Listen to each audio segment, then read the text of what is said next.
Today is Halloween, and the rest of the NHL should be very afraid of a fully healthy Boston Bruins squad.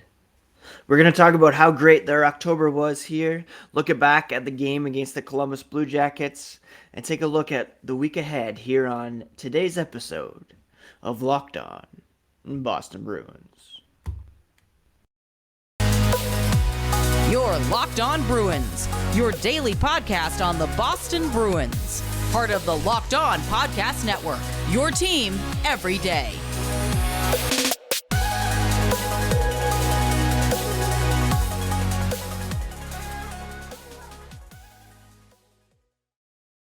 What is up, Boston Bruins fans, and welcome back to the Locked On Boston Bruins podcast. I am your host, Ian McLaren, and this is a daily show where we discuss all things Spoked B. Today is Monday, October 31st. Happy Halloween, and thank you so much for making Locked On Boston Bruins part of your day every day this month. Really means a lot, all the support. And again, you can find the podcast for free on your favorite app, as well as on YouTube. If you are on social media, you can find the podcast at Locked NHL Bruins on both Twitter and Instagram. And you can find me, my dad jokes, and hockey tweets at Ian C. McLaren. Lifelong Bruins fan, been following this team for 30 plus years, covering them for various outlets for 17 years, and never before have we seen a 9-game stretch like this to begin the season. The Bruins, with their win over the Columbus Blue Jackets on Friday, of 8-1-0 record, the best 9-game start in team history. And they have done it in style as well. They lead the NHL in goals per game, which is, looking back at this time last season, the Bruins really struggled to score 5-on-5. I think they had the league's lowest 5-on-5 shooting percentage through the first stretch of the season. Right now, 4.22 goals per game. That's almost half a goal per game higher than the Edmonton Oilers, who are second at 3.78. On top of that, they're allowing only 2.33 goals per game, which is second fewest in the NHL, tied with the Dallas Stars. Only Bruce Cassidy and the Vegas Golden Knights have allowed fewer goals per game. They're actually at 1.7. And it's no surprise that the Vegas Golden Knights, tied with the Bruins, atop the NHL. Both teams have 16 points, although the Bruins have the advantage in terms of point percentage, 889 to Vegas's 800 point percentage. Vegas has played 10 games. They're 8-2. The Bruins have only played 9 games. They are 8-1. So Bruce Cassidy off to a great start with his new squad, but head coach Jim Montgomery has come in and done, I thought the Bruins would be okay to begin the season without Brad Marchand and Charlie McAvoy. I thought, they have had not the most difficult of schedules to begin the season, in all honesty, but to go 8-1 in today's NHL at any stretch in the season is very impressive. And the Bruins doing it to begin the season without Brad Marchand, without Charlie McAvoy, is just beyond impressive. And it's a credit to Jim Montgomery, his system. It's a credit to the leadership present in the Bruins locker room. It's a credit to Linus Ullmark, who went a perfect 6-0 in October. And it's a credit to some of these depth guys that have stepped up and really helped carry things for the Boston Bruins. The good news is Brad Marchand will be a full-time player for the Bruins moving forward. We know last week he made his season debut, and then he took the next night off just for some load management. But Jim Montgomery saying beginning this week, Marchand will be a full-time player for the Bruins. Charlie McAvoy, he added, is tracking ahead in his recovery, meaning he could be back before the Thanksgiving target date, which is fantastic. Fancy stats-wise, the Bruins, among the top teams in the NHL, they rank 7th in terms of shot attempt differential at 5-on-5. When it comes to expected goal differential at 5-on-5, they rank 5th. Scoring chance differential 5-on-5, they also rank 5th. So the Bruins off to a great start. If you look at their PDO, they are at 1.029. So obviously there will be some regression coming up here soon. They're riding a 10.39 shooting percentage 5-on-5, which is 3rd. And their save percentage is, a more sustainable 92.5 at 5-on-5. You'd expect Linus Ullmark to come down a bit and Jeremy Swayman to improve, so that might balance out. But their upcoming schedule, much more difficult. We'll talk about that in the third part of today's episode. We can expect a bit of regression for the Bruins, but the reality is they built up a nice amount of points here in the early going without 2 of their best players, and it's as great of a start as any of us could have expected. Indeed, the best 9-game start in franchise history. We're going to talk more closely about the Columbus Blue Jackets game here in a moment, but first, a quick word about BetOnline, your number one source for football and the start of a new basketball season, as well as the World Series and NHL action. Find all the latest player developments, team matchups, news, podcasts, and in-depth analysis on every game.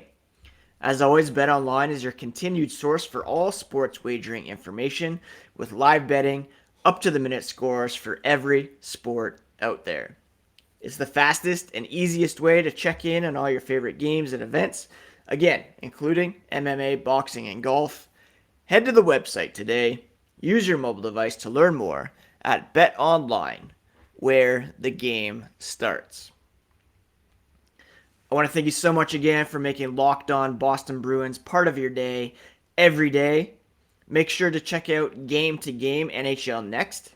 Every moment, every top performance, every result, Locked On Game to Game covers every game across the NHL with local analysis that only Locked On can deliver.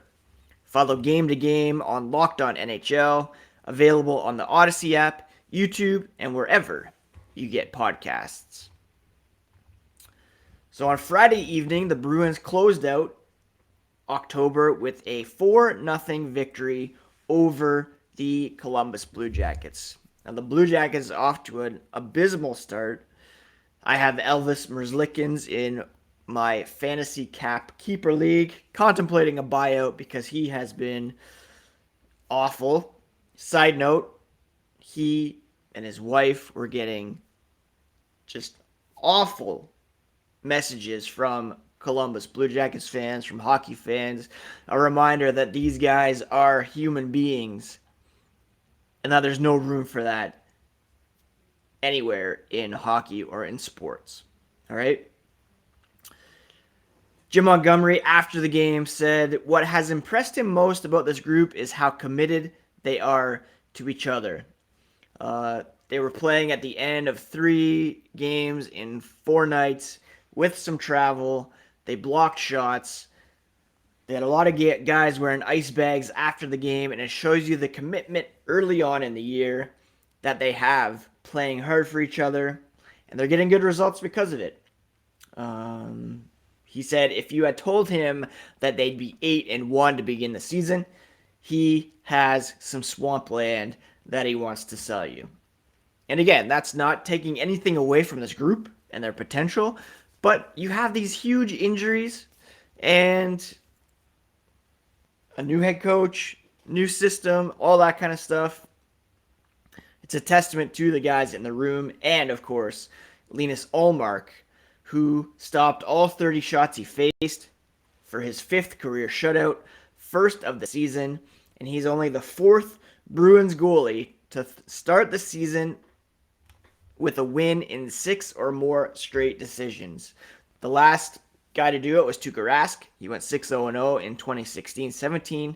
Tim Thomas went 8-0-0 in 2010-2011.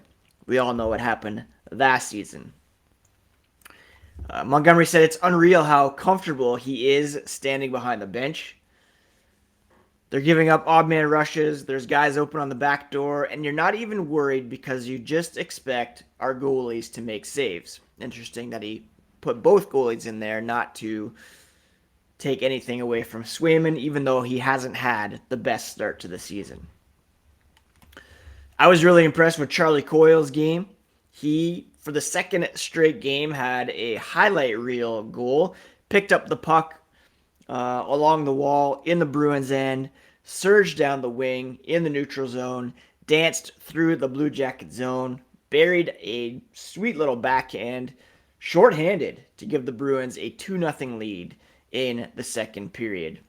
Montgomery called him a dominant two-way center that's really enjoying where he's being utilized. Both special teams, 5-on-5. He's relishing a lot of matches that they're giving him.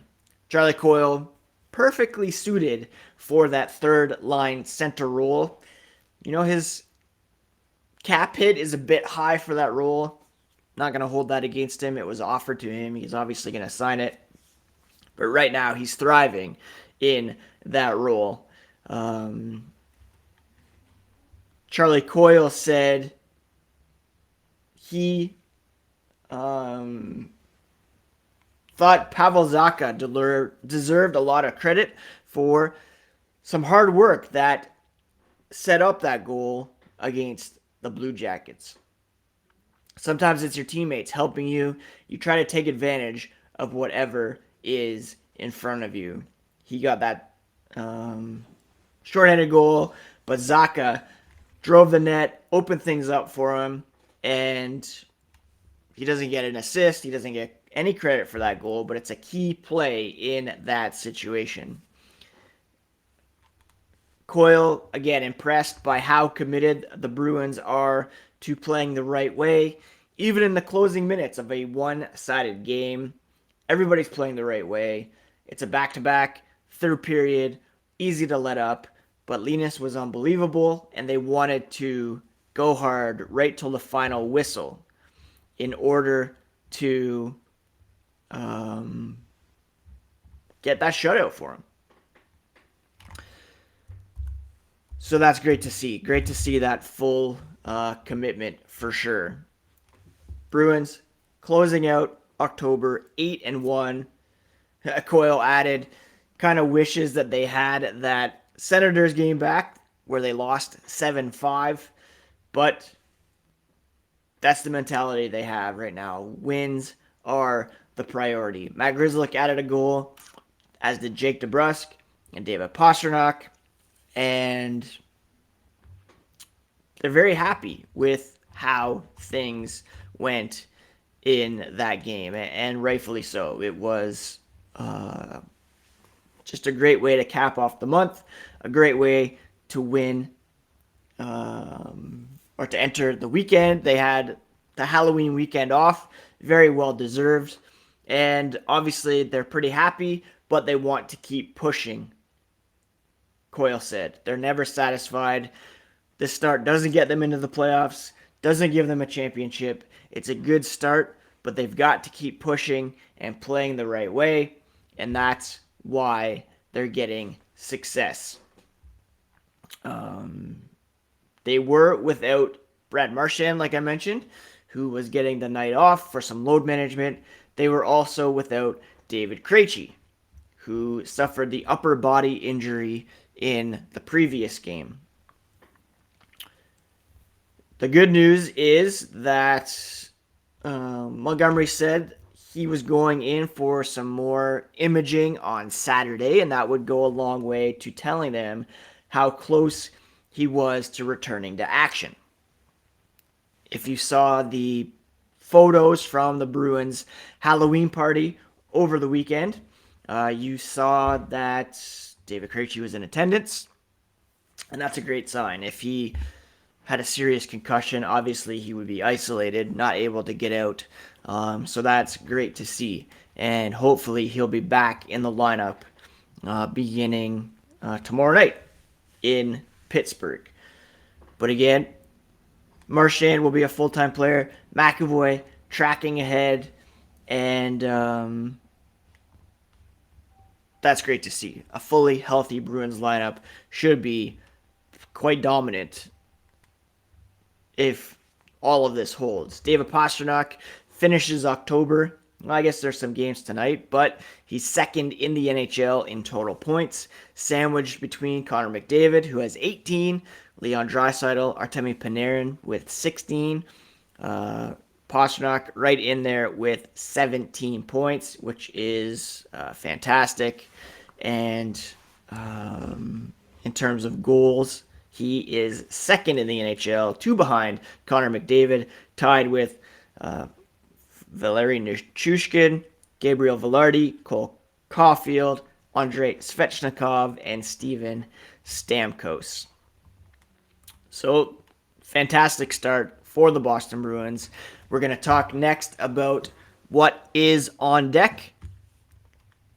But I want to thank you again so much for making Locked On Boston Bruins part of your day every single day. Do check out the Locked On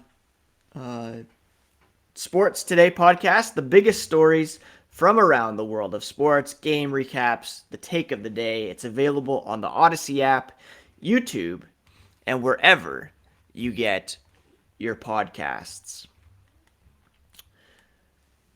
The Bruins, like I mentioned, got a rare back-to-back days off over the weekend. No practices, Halloween party, very well deserved. They'll be back on the ice for practice here on Monday. We'll see if David Krejci is back on the ice, how close Charlie McAvoy is in terms of getting back to full contact in practice. But very excited to see this team back at full health. I forgot to mention Big Bear of the night. I'm giving it to Charlie Coyle there on Friday night for that shorthanded goal and just for how good he has been playing in that third line role. The Bruins really need him to be at his best, and he has been so far this season. Really, really impressed with Charlie Coyle so far. He had the goal. He had 4 shots. Played 2.5 minutes of time on the penalty kill, and the Bruins were +1 there after scoring their shorthanded goal and not giving up a power play goal. In fact, I don't think Columbus scored a single power play goal in the month of October, if you can believe it. So what's next for the Bruins? Tomorrow night, they will be in action against the Pittsburgh Penguins. It's on the road. It's an 8 p.m. start because it's an ESPN game, so you have to stay up a bit later. Then they will be in New York to take on the Rangers on Thursday, 7:30 p.m., and then they will travel to Toronto for a Hockey Night in Canada matchup against the Maple Leafs on Saturday. The Maple Leafs, we'll talk tomorrow about the Atlantic Division power rankings. The Leafs dropping all 3 games of their California road trip, so they likely will be a team desperate to make a statement against the first place Bruins. The next week, not much easier. They'll host the St. Louis Blues, the Calgary Flames, then they'll take on the Buffalo Sabres and the Vancouver Canucks in a back-to-back that weekend. And then later on this month, a couple games against the Lightning, game against the Panthers, the Hurricanes, Flyers playing much better than people thought they would. Blackhawks playing much better than they thought they would. So this month will be a good test for the Bruins. And who knows, maybe Charlie McAvoy will be in the lineup sooner than expected. That's it for today's episode of Locked On Bruins, my friends. I hope you all had a great weekend. We did up here celebrating Halloween all weekend long. We went downtown for some trick-or-treating. One of the boys' schools had a bonanza going on there.